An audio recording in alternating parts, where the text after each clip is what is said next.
Okay, so today we have Love Like Anthrax by Gang of Four. I did want to say, I saw another track by them just called Anthrax, and I don't know if there's a difference between Anthrax and Love Like Anthrax, but either way, Love Like Anthrax has been requested more often, so here we are. And yeah, like I said, it's a track that's been requested quite a bit, and I'm glad I'm finally getting to it. So I've reacted to these guys once before, I want to say, so let's get into it, talk about it after. Love Like Anthrax, kind of goes along with just coming after Valentine's Day. So anyway, let's go. Yeah.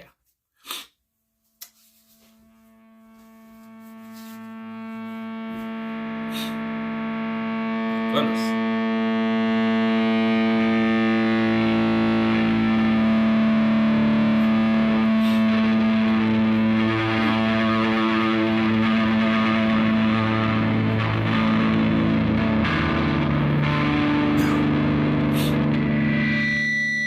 Good Lord.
Oh my goodness. Okay.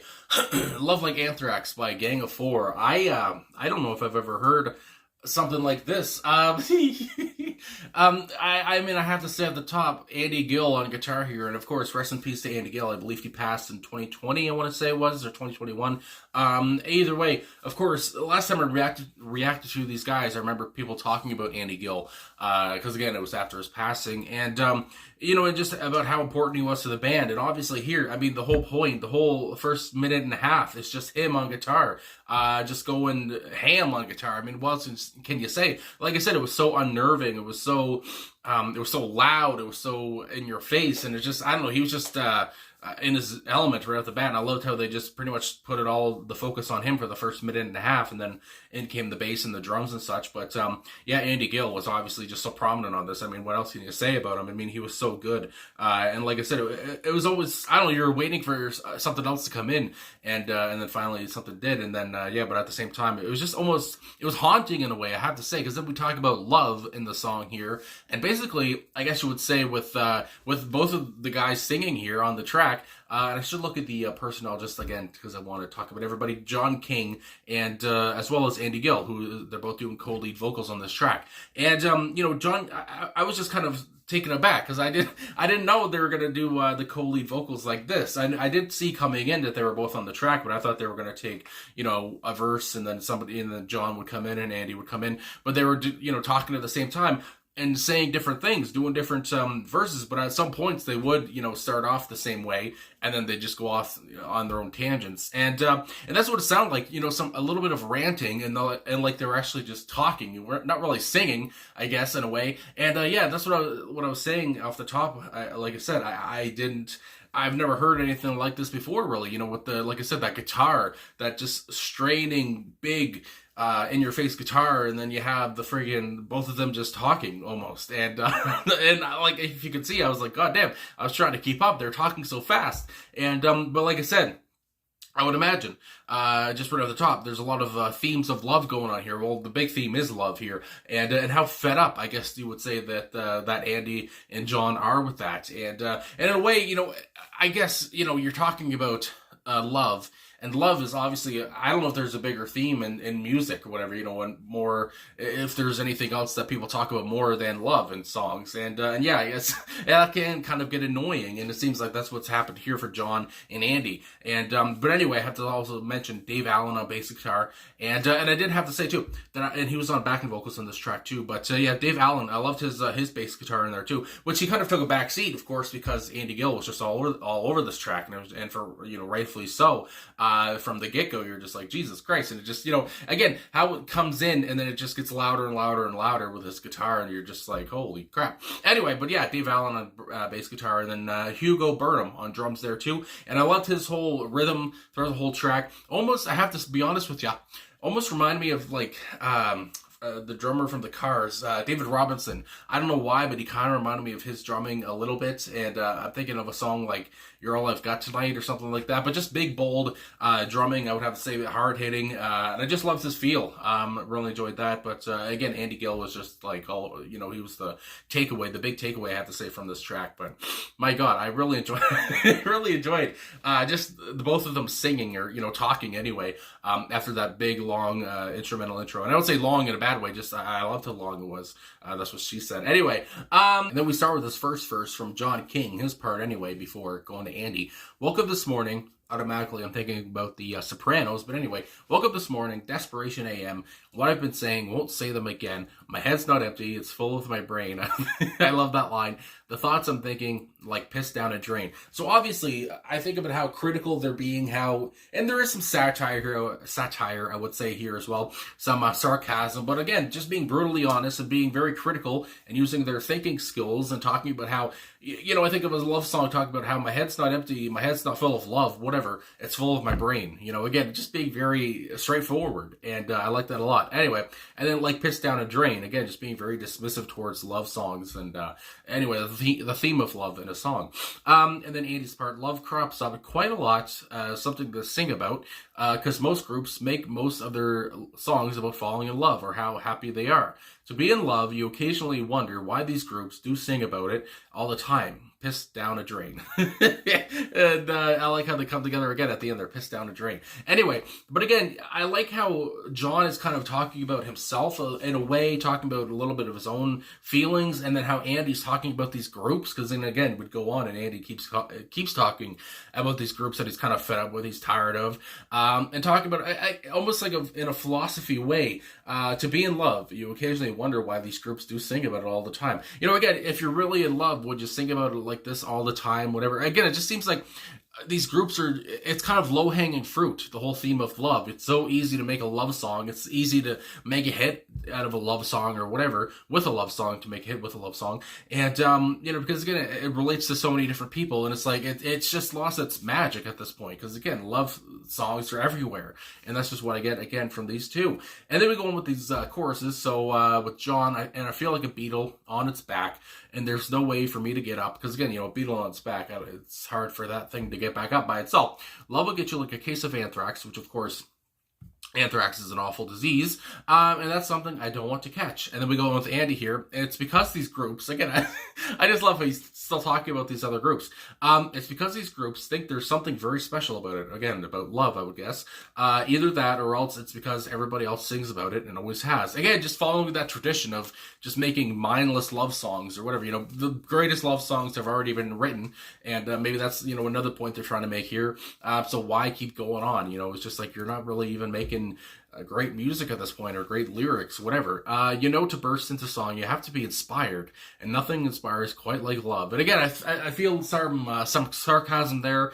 And again, just talking about how it seems like maybe these people aren't always inspired when they're making these love songs, and then maybe it's kind of forced, and it's not real. There's no real passion behind it. But again, there are some groups that obviously do put real passion behind some love songs, whatever. Again, but these guys are just calling out the posers, or the people they're tired of anyway. Then we go on with the second verse here from John. On to control what I do to my mind. Nothing in there but sunshades for the blind. My God. Only yesterday I said to myself, the things I'm doing aren't good for my health. So again, it seems like John is, again, talking about his own health, talking about his own things here. And then Andy Gill talks about these groups again. These groups and singers think that they appeal to everyone by singing about love, because apparently everyone has or can love. Again, just that relatability, trying to get your music out to as many people as you can to find somebody that's going to relate to it.